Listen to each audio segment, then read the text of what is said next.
David Menzies for Rebel News here in tiny Township, Ontario. It is a beautiful little community situated about 2 hours north of Toronto, but there is a lot of controversy happening right now in tiny Township, and the reason for it is this. This is the site of a new administrative center for the township of Tiny. People are saying it is unwanted, it is unneeded, and the cost is prohibitive. And when it comes to cost, we're talking a $28 million estimate plus potentially $22 million in interest. And this township, which has a permanent residence population of only 13,000, it also has 14,000 temporary residents. These are the cottagers that come here typically during the summer. They're saying this is basically a Taj Mahal that, again, is not really needed. Basically, it's office space for the bureaucrats of Tiny Township. Why not simply renovate the existing building? Now, we're going to go in there. We're going to take in a press conference. It's a groundbreaking ceremony. And that is a point of contention too, folks. Even though this edifice is being funded by the taxpayers of Tiny Township, many of them gathered behind me doing a demonstration, they're not allowed to take in the groundbreaking ceremony. That is strictly reserved for the politicians, the bureaucrats, and members of the media. I don't know. I think that's a little rich. If these people are footing the bill, why can't they come in and actually witness what's going on behind this fence? So my cameraman Lincoln J and I, we drove up from Toronto to take this in. We're going to see what the mayor has to say, and we're going to talk to the demonstrators here who are not happy one iota with this project. Together we are proving that responsible government and community progress can work hand in hand. This new building will stand as a proud reminder of what we can achieve when we plan with purpose and work together. Why are the people who are paying for this being excluded from this ceremony, Mayor? They're being excluded because at the present time this is a working construction site, hence you have steel toe boots on and vests. And this is a milestone event. This process has already started, obviously. And this was an opportunity for us just to mark the progress and to give the public an update on what was going on. So when the building is ready for the public in early 2027, we'll certainly look forward to everybody participating then. They're on the other side of the fence protesting right now. And like I said, isn't it a little rich that they're the ones footing the bill, but they're excluded from the ceremony, Mayor? Well, there's a certain group of people outside right now expressing their opinions, and we're certainly open to that. We don't have the ability right now to include everybody in the community or offer that. And at this time, we included the press, who you can speak on behalf and pass along what happened to the people that unfortunately are not able to be in today due to the safety concerns. Can you give me any idea if the vast majority of residents in Tiny Township oppose this project? No, there's no data to support that in any way, and that's a totally incorrect assumption. The vast majority of people in the township of Tiny want to see a community that grows, that sustains itself and makes itself better.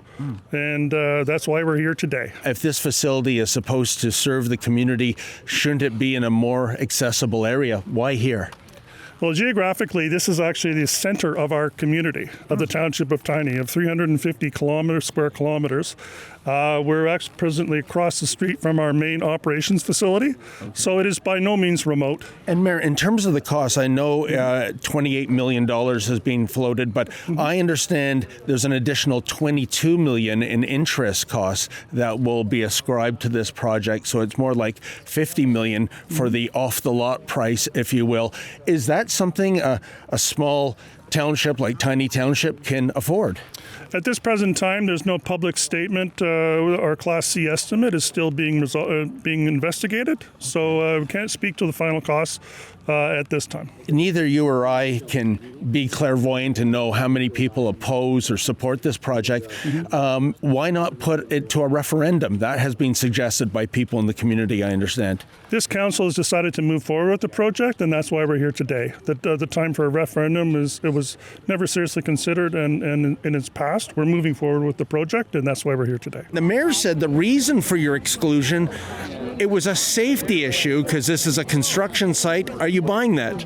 No, I'm not buying it at all. Okay. I didn't see any dump trucks coming and going out of the site, and I don't think something would have happened to anybody if they walked onto that site. They talk about a silent minority, but they refuse to do anything to prove that the majority don't want this build.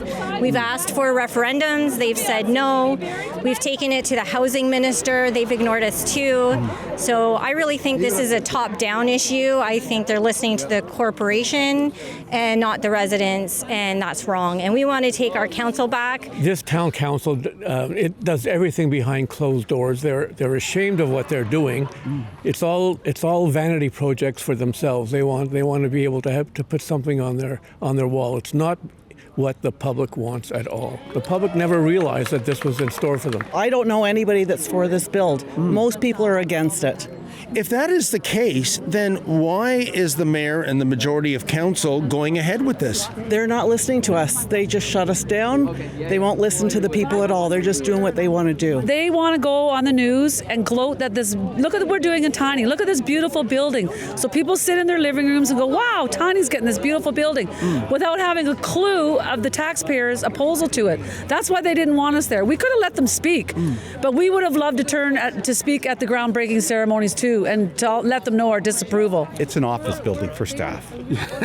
And, you can pretend that it's going to be this wonderful community hub where people gather and have picnics, and it's just not going to be the case. Someone even said to us off camera, the majority of people in Tiny want this project. It's just the 1% Yahoo fringe that are against it. You got 1% of the wackos making 99% of the noise. How do you respond to that? Well, that the opposition has been circulating petitions, and the petitions represent the great majority of the public in Tiny. Well, it's completely false. We come from all walks of life. Some of us are cottage renters here. Some of us have been, like myself, have been here our whole lives. What is really driving this, lust for this huge mega project by Tiny Township standards? That's a good question. I don't even think I can fully answer it. All I know is because it's a LEED green building, and the government, the feds and the provincial government are shoving these green initiatives down our throats in rural countries. Like, if anybody is watching this, all around me is forest. Sure, we want to keep the environment good, but we don't need to spend and drive up costs to taxpayers to build this green building, because we're not polluting the township. I can't think of any other thing why we need this right now, or even at any time. It's a small community. We're going to run in a $7.9 million deficit each and every year until 2045. Wow. That has not been quantified in terms of tax increases going forward. That money is going to come from the taxpayers of this community. What do you think about the mayor and those councillors that support this project in terms of getting it re-elected? Zero. I don't want to be rude, but I think you almost have a narcissistic personality. Is that rude to say? To be able to put your name in the hat and rerun when you could see people are totally opposed. And last year we had 3,000 lawn signs staked in people's yards that said "Stop the build." That's a lot.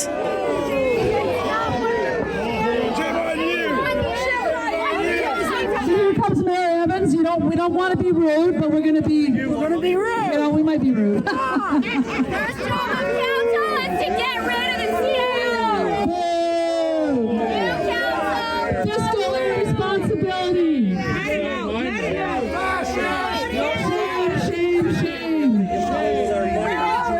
Shame.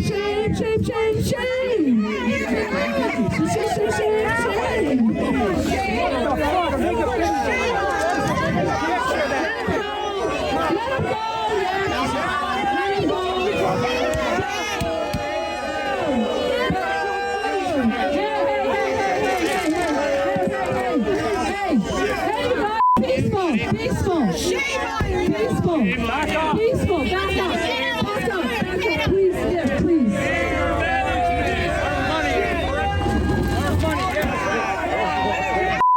Did you guys catch that? Drew, is this the gentleman that had his foot run over? He's going to get looked at by paramedics first, Oh, there, sir. Yeah. okay. Well, folks, to show you how heated this demonstration got when the dignitaries were leaving, the boo birds came out, and most of the vitriol was reserved for the mayor. Now, the mayor was driving a large pickup truck, and evidently, the man in the back of this OPP police cruiser, he had his foot run over by the mayor. I think that's why the emergency vehicles are here to give him medical attention.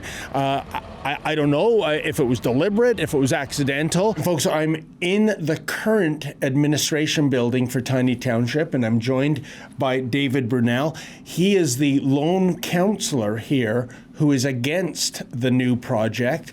And not only that, at the groundbreaking ceremony today, he issued a press release, and I'll read verbatim from one of the points. Mr. Brunel writes, quote, "If the option of renovating/adding to the current building would have been chosen, there would have been a significant reduction in costs and resident opposition.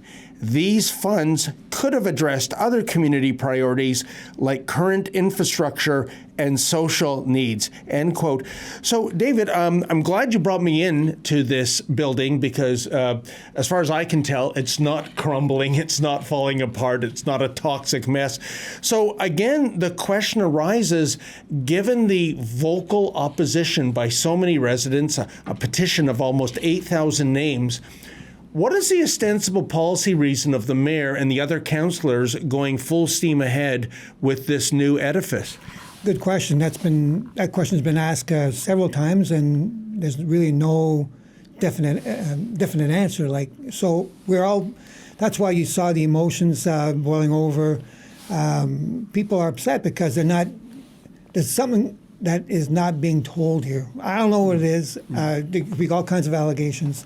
Like I said in the press release, there was a deputation done to council about let's do a renovation addition. Let's look at that option. It was very well done from someone who has lots of experience in this field. Probably would have been in the neighborhood of $10-12 million to do a campus style, just a separate building, so that the current staff can remain working while that's being built. And once the campus was done, then we can shift over to the new building while this is being renovated. Could have been done, spread over 5 years. Could have been done without no debt. My father was on council in the late 70s, early 80s. I know the culture of Tiny, and to go to have a municipality without no debt is what is the motto here for decades. So for this council to approve is baffling. 10 to 12 million in renovations of the current building. That sure beats potentially 50 million. They're talking $28 million for the project, another 22 million in interest costs. So what are people here saying that renovating this building would be throwing good money after bad? I mean, how are they justifying it? That's the question of the day. There's nothing wrong with this building. Are people going to vote out the mayor and those councillors that support this? And if that's the case, is there a way to put the brakes on this project? Okay, so elections, you never know what's going to happen in elections. I'll be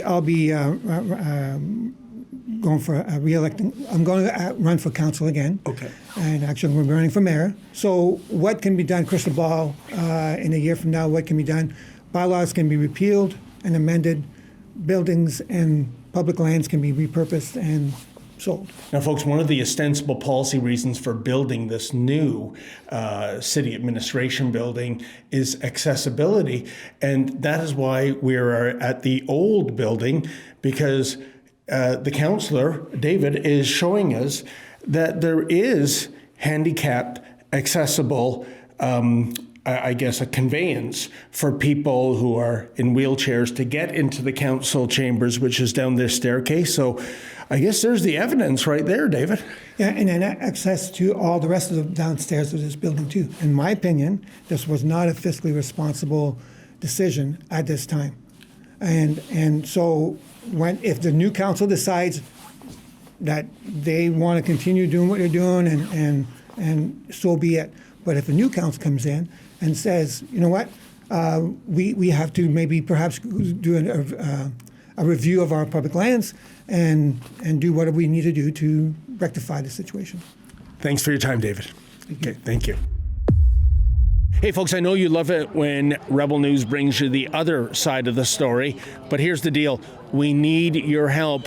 Unlike the mainstream media trained seals, we don't get any of Mark Carney's journalism funding, nor would we accept it in the unlikely event that hell froze over and he offered it to us. But here's where you come in. Can you do me a favor? Can you go to rebelfieldreports.com? That's rebelfieldreports.com. And if you're able to, kindly make a donation.